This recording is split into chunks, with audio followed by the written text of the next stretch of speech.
अकेले तो कभी अपने पूरे झुंड के साथ निकले साधुओं की टोली महाकुंभ पहुंच रही है। ऐसे में दोस्तों, वस्त्र धारण किए साधु और निर्वस्त्र रहने वाले नागा साधु तो कुंभ मेले की शान बढ़ाने आ ही रहे हैं, लेकिन साथ ही साथ इस बार के कुंभ मेले में आपको विदेशी साधुओं की भी धूम देखने को मिल जाएगी, जिनकी जिंदगी ईश्वर की भक्ति के इर्द गिर्द ही चलती है। ऐसे में ये विदेशी साधु कौन है, कहां से आते हैं और किस तरह का तप करते हैं, आज की इस वीडियो में हम सब कुछ जानेंगे। बस वीडियो छोड़कर कहीं मत जाइएगा दोस्तों। प्रयागराज में लगने वाला इस बार का महाकुंभ कितना ज्यादा विशाल है, इसका अंदाजा तो आपको लग ही चुका होगा, लेकिन इस विशाल मेले से भी ज्यादा खास यहाँ आने वाले साधु संतों और उनके अलग अलग रंग भी हैं, जिनकी गिनती करना मुश्किल है। महाकुंभ के दौरान कई सारे ऐसे साधु आते हैं जो अपने सारे वस्त्र त्याग कर नागा बाबा बन चुके होते हैं। उनके शरीर पर सिर्फ राख होता है और उसे ही वो अपने वस्त्र समझते हैं। वहीं कुछ साधु भगवा रंग के कपड़े धारण करके दीन दुनिया से अलग ईश्वर को खोजने की अपनी यात्रा में निकले होते हैं। इनमें कुछ महिला साध्वी भी होती हैं, जिनकी अपनी एक अलग टोली होती है, जिनका अपना एक अलग रहना सहना होता है। महिला साध्वियों को भी अपना घर परिवार, रिश्ते नाते सब कुछ तोड़कर ईश्वर की भक्ति में लीन होना पड़ता है। समाज से रिश्ता रखने वाला कोई भी शख्स साधु संत नहीं बन सकता है, क्योंकि एक बार अगर आप सांसारिक मोह माया में पड़ गए तो ईश्वर की भक्ति करना नामुमकिन है। ऐसे में जो कोई भी साधु बनने के सफर पर आगे बढ़ता है, उसके लिए सबसे बड़ी चुनौती होती है अपना खुद का पिंडदान करना। उसके बाद ही कोई साधु बनने के अगले चरण पर पहुंच पाता है। ऐसे में दोस्तों, साधारण से लेकर नागा बाबाओं तक हर संत को ये संसार और इसका मोह तोड़ना पड़ता है। तो फिर कैसे हर वक्त मोह माया की दुनिया में घिरे रहने वाले वेस्टर्न कल्चर को मानने वाले विदेशी आज साधु बन चुके हैं? कैसे उनकी जीवन शैली होती है? क्या यह विदेशी साधु भी भारत के साधु संतों की तरह ही कड़ी तपस्या करते हैं? अब अगर देखा जाए तो ये बात सच है कि सालों से वेस्टर्न कल्चर को मानने वाले विदेशियों के मन में सनातन धर्म का दीप जल रहा है, जहाँ कई सारे विदेशी पूरी तरह से सनातन धर्म को अपना रहे हैं। रूस से लेकर अमेरिका तक आपको बड़ी संख्या में ईश्वर का नाम जपते हुए विदेशी मिल जाएंगे। लेकिन महाकुंभ में शामिल होने वाले यह विदेशी साधु संत कुछ खास है, जिनमें से हर एक की अपनी अलग कहानी है। कुछ को संसार से मुक्ति चाहिए थी, इसलिए उन्होंने ये साधु बनने की राह चुनी, तो कुछ को ईश्वर से मुलाकात करनी थी, इसलिए उन्होंने साधु बनने का फैसला किया। और आज वो महाकुंभ के इस पावन अवसर पर बाकी सभी साधु संतों के साथ मेले में शामिल हो रहे हैं। इन विदेशी साधुओं को देखकर आपको एक बार के लिए लग सकता है कि ये यहाँ पर ढोंग करने आए हैं, लेकिन यकीन मानिए दोस्तों, इनका जीवन उतना ही मुश्किलों से भरा होता है जितना बाकी साधु संतों का होता है।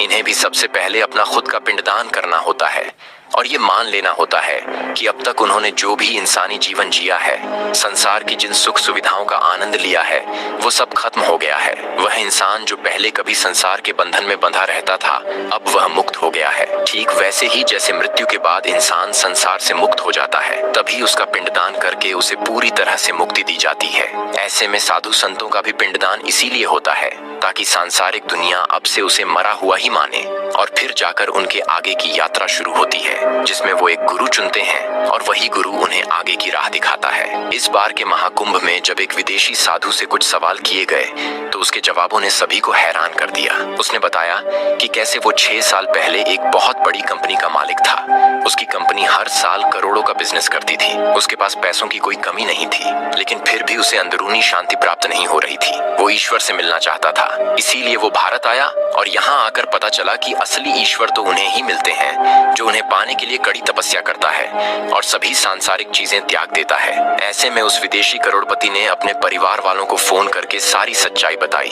और फिर अपना पिंडदान करवाया, और तब से लेकर अब तक वो साधु बना हुए हैं दोस्तों। उस विदेशी साधु से जब ये सवाल किया गया कि आपको अपनी पहले करोड़पति वाली जिंदगी पसंद थी या फिर आप अभी भगवा रंग के कपड़े धारण करके ईश्वर का नाम लेते हुए खुश हैं, यकीन मानिए उस विदेशी संत का कहना था कि खुशी का तो पता नहीं, लेकिन हाँ, सुकून अभी ज्यादा है। अब ऐसा लगता है कि ईश्वर का मुझ पर सीधा आशीर्वाद है और मुझे जीवन में किसी चीज की जरूरत नहीं। वाकई में दोस्तों, विदेशी साधुओं की ये टोली उन लोगों के गाल पर करारा तमाचा है जो भारतीय संस्कृति और सभ्यता पर सवाल उठाते हैं। देश का नमक खाकर ही देश की संस्कृति को बुरा भला कहते हैं। दूसरे धर्म के लोगों को तो छोड़ दीजिए, आपको आपको कई सारे ऐसे हिंदू भी मिल जाएंगे जो महाकुंभ के इस पावन अवसर को सरकार की वोट बैंक बढ़ाने की साजिश कह रहे हैं। ऐसे लोगों को अंदाजा भी नहीं है कि ये महाकुंभ भारत के लिए कितना ज्यादा जरूरी और खास है, क्योंकि लेकिन अब भी विदेशी श्रद्धालुओं का आना बाकी है।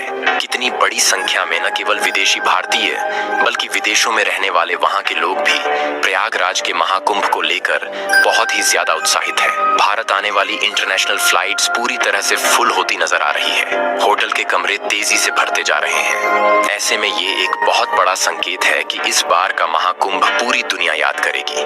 पर दोस्तों, कितनी हैरान करने वाली बात है ना, एक तरफ हम विदेशी साधु संतों और मेहमानों का खुली बाहों से स्वागत कर रहे हैं, तो वहीं दूसरी तरफ साधु संतों से भरी ट्रेन को बीच रास्ते पर रोककर चेकिंग करी जा रही है। जी हाँ, महाकुंभ को लेकर जितनी ही धूम है उतना ही डर भी है कि कहीं आतंकी महाकुंभ को अपना निशाना न बना लें। ऐसे में सुरक्षा में कोई भी चूक ना हो, हर किसी की जांच हो रही है। खास तौर पर खुफिया खबर के मुताबिक आतंकी संतों का रूप धारण करके आने वाले हैं, इसीलिए और भी तेजी से जांच का सिलसिला शुरू है। इस जांच को लेकर कई सारे संतों का ये कहना है कि ऐसे उन्हें रोककर एक चीज की चेकिंग करना उनका अपमान है। तो वहीं कुछ ऐसे भी साधु हैं जो सुरक्षा कर्मियों का पूरा साथ दे रहे हैं ताकि वो महाकुंभ में आने वाले लोगों की सुरक्षा में कोई भी चूक ना करें। इस बार महाकुंभ में 50 करोड़ लोगों के आने की संभावना जताई जा रही है। ऐसे में इतनी बड़ी संख्या में आज तक कोई कहीं उपस्थित नहीं हुआ है। ये अपने आप में भी एक बहुत बड़ा रिकॉर्ड बनने वाला है। और हो भी क्यों ना महाकुंभ का अवसर इतना खास जो होता है, महाकुंभ के मेले को तो छोड़ दीजिए। मेले के दौरान जब आप प्रयागराज शहर में भी कदम रखते हैं तो ऐसा लगता है मानो पूरी धरती पवित्र हो चुकी है। चारों तरफ ईश्वर की भक्ति चल रही है। लोगों का ध्यान किसी और चीज में होता ही नहीं है। और सबसे बड़ा आकर्षण का केंद्र अगर कोई बनता है तो वो है यहाँ आने वाले साधु संत, जिनमें से कुछ तो इतने ज्यादा विचित्र होते हैं कि आप सोच भी नहीं सकते।